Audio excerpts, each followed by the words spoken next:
महिला सम्मान योजना के सत्यापन के लिए उमड़ी भीड़। अंचल कार्यालय में महिलाओं की लंबी कतार। झारखंड सरकार की महत्वाकांक्षी महिला सम्मान योजना का लाभ पाने और सत्यापन कराने के लिए धनबाद अंचल कार्यालय में सोमवार को महिलाओं की भारी भीड़ उमड़ पड़ी। सुबह से ही कार्यालय परिसर में लंबी कतारें लगी रहीं। बड़ी संख्या में महिलाएं अपने दस्तावेजों के साथ पहुंची और योजना से संबंधित आवेदन जमा किए। महिला सम्मान योजना के तहत पात्र महिलाओं को आर्थिक सहायता प्रदान की जाती है। इन दिनों सरकार की ओर से सभी लाभुकों का सत्यापन अभियान चलाया जा रहा है ताकि ये सुनिश्चित किया जा सके कि योजना का लाभ केवल योग्य महिलाओं को ही मिले। इसी प्रक्रिया के तहत उन महिलाओं से भी आवेदन लिए जा रहे हैं जिन्हें अब तक योजना का लाभ नहीं मिला है। अंचल कार्यालय पहुंची महिलाओं ने बताया कि योजना शुरू होने के बाद से वे लगातार इंतजार कर रही हैं, लेकिन उनके बैंक खाते में अब तक राशि नहीं आई है।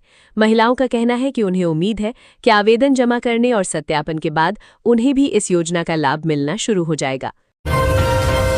झारखंड पॉलिटेक्निक प्रवेश परीक्षा 5 जुलाई को 19 मई से आवेदन शुरू। झारखंड संयुक्त प्रवेश प्रतियोगिता परीक्षा परिषद ने पॉलिटेक्निक प्रवेश प्रतियोगिता परीक्षा 2026 की अधिसूचना जारी कर दी है। राज्य के सरकारी महिला पीपीपी मोड एवं गैर सरकारी पॉलिटेक्निक संस्थानों में डिप्लोमा पाठ्यक्रमों में नामांकन के लिए ऑनलाइन आवेदन प्रक्रिया 19 मई 2026 से शुरू होगी। अभ्यर्थी 17 जून 2026 तक ऑनलाइन आवेदन कर सकेंगे। आवेदन पत्र में सुधार के लिए 18 और 19 जून का समय निर्धारित किया गया है। परीक्षा 5 जुलाई 2026 को सुबह 10:30 बजे से दोपहर 1 बजे तक आयोजित होगी। ये परीक्षा रांची, हजारीबाग, जमशेदपुर, धनबाद, दुमका, चाईबासा, बोकारो और पलामू समेत विभिन्न जिला मुख्यालयों में आयोजित की जाएगी। प्रवेश पत्र परीक्षा से 4 दिन पहले परिषद की आधिकारिक वेबसाइट पर जारी किया जाएगा।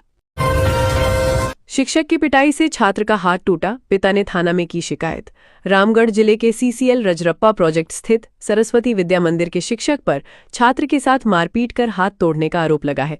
छात्र के पिता ने रजरप्पा थाना में लिखित शिकायत देकर कार्रवाई की मांग की है।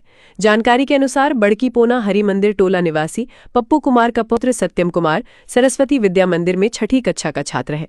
थाना में दिए गए आवेदन में बताया गया है कि सोमवार की सुबह छात्र प्रतिदिन की तरह स्कूल गया था। किसी दूसरे छात्र के धक्का देने से वो गिर पड़ा। आरोप है कि इसके बाद विद्यालय के शिक्षक अमित कुमार झा ने उसकी पिटाई कर दी, जिससे उसका बायां हाथ टूट गया है।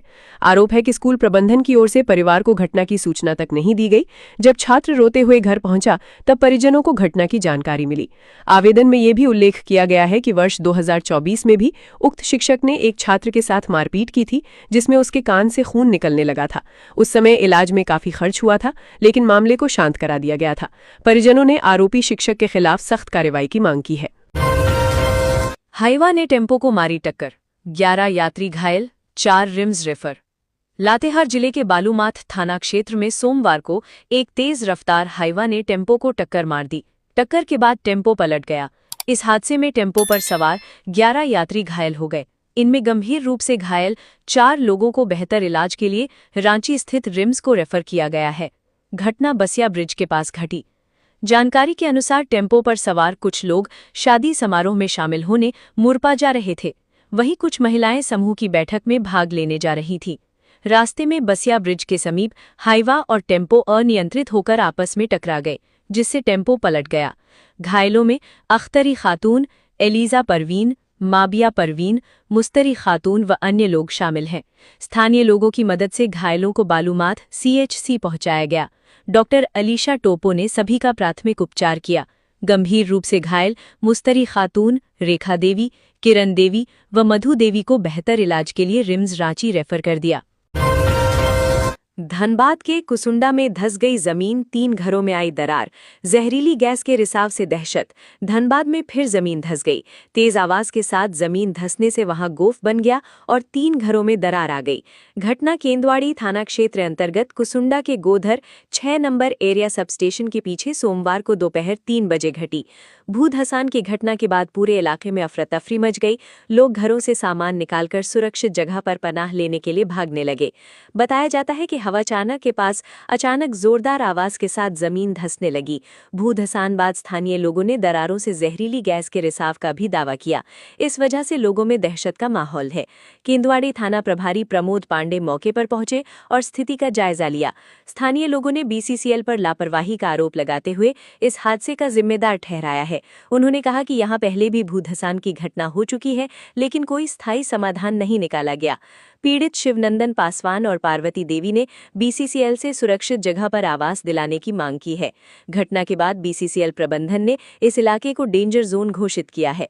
ग्रामीणों ने बताया कि गोधर इलाके में करीब 250 परिवार रहते हैं और लगातार भूधसान की घटना से उनकी जान हमेशा जोखिम में रहती है। लोगों ने आरोप लगाया है कि घटना के बाद काफी देर तक बीसीसीएल प्रबंधन या जिला प्रशासन का कोई भी अधिकारी घटनास्थल पर नहीं पहुंचा। गढ़वा में डीजल के बदले ज्यादा पैसे मांगना पड़ा भारी, प्रशासन ने पेट्रोल पंप किया सील। गढ़वा जिले के मेराल थाना क्षेत्र के लातदाग NH39 झारखंड यूपी सड़क पर गैलन में पेट्रोल डीजल देने के नाम पर अतिरिक्त पैसे वसूलने के मामले में गढ़वा जिला प्रशासन ने मेराल स्थित शिवनंदन फ्यूल पेट्रोल पंप को सील कर दिया है। साथ ही FIR दर्ज करने की प्रक्रिया शुरू कर दी गई है। सदर SDO संजय कुमार ने खुद पूरे मामले की जांच की। जांच में मामला सही पाए जाने के बाद पेट्रोल पंप को सील कर दिया गया है। उन्होंने कहा कि वायरल वीडियो में पेट्रोल पंप कर्मियों पर आरोप लगा था कि गैलन में डीजल देने के बदले निर्धारित राशि से करीब 200 रुपये अधिक की मांग की जा रही थी। वायरल वीडियो सामने आने के बाद प्रशासन हरकत में आया और पूरे मामले की जांच कराई गई।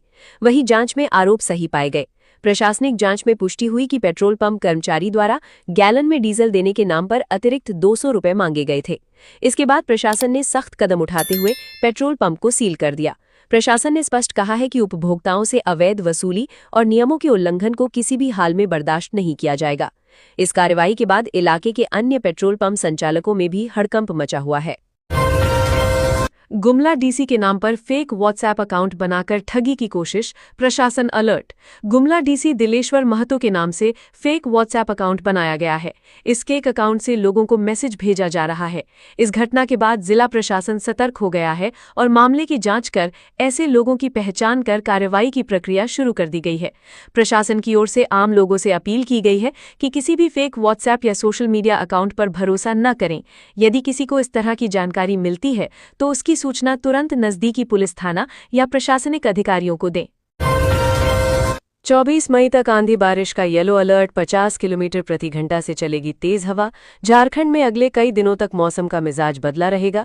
रांची स्थित भारतीय मौसम विज्ञान केंद्र ने मंगलवार से 24 मई तक राज्य के विभिन्न हिस्सों के लिए येलो अलर्ट जारी किया है।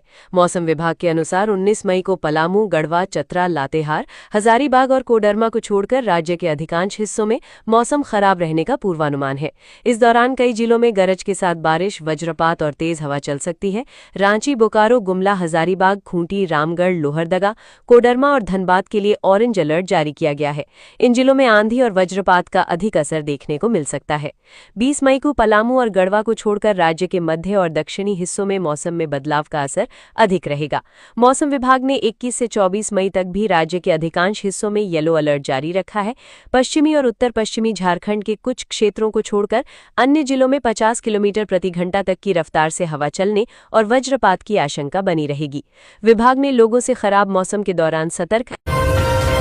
जेटेट में भाषा विवाद पर पहली बैठक खत्म, 22 मई को फिर होगा मंथन। झारखंड में जेटेट और भाषा विवाद को लेकर सियासी हलचल के बीच इस मुद्दे पर राज्य सरकार द्वारा गठित स्टीयरिंग कमेटी की पहली बैठक झारखंड मंत्रालय में आयोजित की गई। बैठक की अध्यक्षता वित्त मंत्री राधाकृष्ण किशोर ने की। इस बैठक में मंत्री शिल्पी नेहा तिर्की, मंत्री दीपिका सिंह पांडे के अलावा सहित इससे जुड़े विभागों के अधिकारियों के साथ भाषा से जुड़े मुद्दों पर चर्चा की गई। बैठक के बाद मंत्री राधाकृष्ण किशोर ने कहा कि अभी सभी विभागों से विस्तृत रिपोर्ट मांगी गई है। शुक्रवार को कमेटी की दूसरी बैठक होगी, जिसके बाद आगे की रणनीति और फैसले पर विचार किया जाएगा। उन्होंने कहा कि सरकार छात्रों और राज्य हित को ध्यान में रखते हुए सही निर्णय लेगी। एनटीपीसी को सुप्रीम कोर्ट से झटका, भूमि मुआवजा मामले में हाईकोर्ट के आदेश के खिलाफ SLP खारिज। हजारीबाग में एनटीपीसी के लिए हुए भूमि अधिग्रहण से संबंधित मामले में झारखंड हाईकोर्ट के आदेश के खिलाफ एनटीपीसी की एसएलपी को सुप्रीम कोर्ट ने खारिज कर दिया है। हाईकोर्ट ने भूमि मुआवजा का नया रेट 15,783 रुपये प्रति डिसमिल तय किया था। एनटीपीसी ने सुप्रीम कोर्ट में एसएलपी दाखिल कर हाईकोर्ट के आदेश को चुनौती दी थी।